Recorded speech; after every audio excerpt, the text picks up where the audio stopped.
John, congratulations. Thanks. Obviously, super tight match, particularly in those last two sets. Yep. What worked for you? How'd you get through that?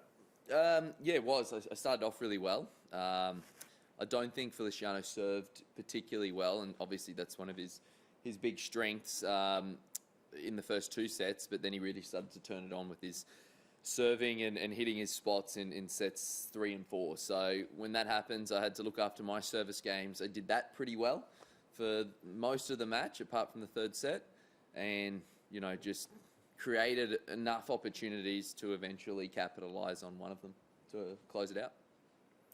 We'll go to in the room. Jed, thanks. John, how's the body feeling? I mean, you had a much longer season last year than you usually would have, and on the road. How does it feel to be back out here, and how's the body feeling? Yeah, look, to be honest with you, probably physically and mentally, probably still feeling it. I've been battling with a back for a couple of years now. Obviously, for those following French Open, it put me out of the French Open. And I wasn't quite fit at the US Open either. So that's a bit disappointing when you're on the road. And obviously I have to bring a level of physicality to my matches to win the matches. And when that's playing up or your body's playing up, it creates issues. It's one of those things I'm trying to manage to the best of my ability. But unfortunately, week to week, you just don't quite know how it is feeling and how it will be going. The mental side, I probably could have done a little bit better at the start of the season. Felt like it was a really short off season and really good to kick things into gear when it counted today at the Australian Open. Thanks, Tanya. John, obviously, like his season professional, he's played, I think, something like the last 80 slams in a row. Which, does that make it more satisfying for you to beat someone of his stature? One of the massage therapists put a bit of pressure on me because he said, Feliciano would be probably the oldest guy in the draw, and I started to didn't think about it, but then I started to think Karlovic isn't around and Big Roger's not there, and I was like, man, that's a little bit more pressure. But Feliciano's a really good player. He there's a reason. I think in his introduction, I nearly that he dropped the ball out of my pocket. I think in the introduction they said something like he's been top 100 for 19 years. Like, I think that's incredible. I think he's 5th all-time ace leader. He's a top player, and he's so experienced. So it's never easy. I think it's quite quick out there. I know it wasn't the warmest conditions, but especially with the new balls, it's actually quite quick. Australian Open's probably becoming the fastest Grand Slam, I would say, that in the US Open. But even on not the warmest day, especially with the new balls, it is quite skiddy, which I think really suits him. And he's still capable of some big results. I remember just at Davis Cup, I think he knocked off Rublev when he was playing for Spain. And you don't do that unless you're a top player. So really happy to, I've stuck with it today and executed a pretty good game plan and just taken those 1 or 2 half chances, because that could have gotten, it wasn't that far away from going into a 5th set. And we know when it goes into a 5th set, it can be anyone's match.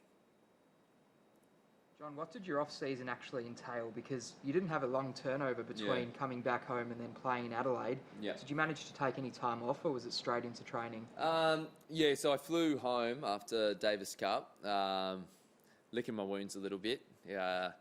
But then I think it was a 50-hour journey to get back home, and then 8.5 hours in the car ride to drive and then go into a 3-day isolation. I did that on the border. So I did that at Kingscliff. I spent 2 weeks there. After the isolation, I got out and hit a few balls, but tried to get the body right. And I wanted to do it there because I knew Omicron was starting to come into the cities, and I really just, for me, the priority was to get home and see the family. I hadn't seen them for 11 months. So I thought that, if the borders were to close, it would be to maybe a hot spot, and I didn't think that would be a hot spot. So I nestled down at Kingscliff, beautiful part in the world, great part in the world. I couldn't believe it was in New South Wales. And then I got across the border, and I think I was home for 12 days. Had some back issues, wasn't really an off-season. I couldn't really put in a proper block because of the back issues, and also just such a small time. I had to try to freshen up a tiny bit, but fantastic to be able to play at home in Australia and try to make the most of it, because I'm scared when I look ahead at what the rest of the year is like. It was a bit of a rowdy crowd, even though it wasn't. Yeah, huge. it was, wasn't it? After the match, a fist fight actually broke out. Someone got punched. Oh, shit. Has anything like that ever happened at any of your matches before? I remember when I was playing in Slovenia a long time ago, when I was playing Futures, I was getting spat on at the change of ends. I remember when I played in Morocco at a Future a long time ago.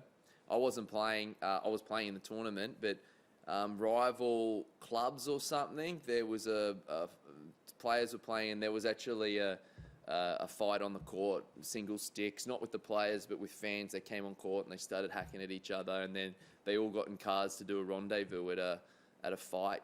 I think that was in Morocco. Fight offside or something. They all got in their cars. So yeah, I see it in the lower levels sometimes.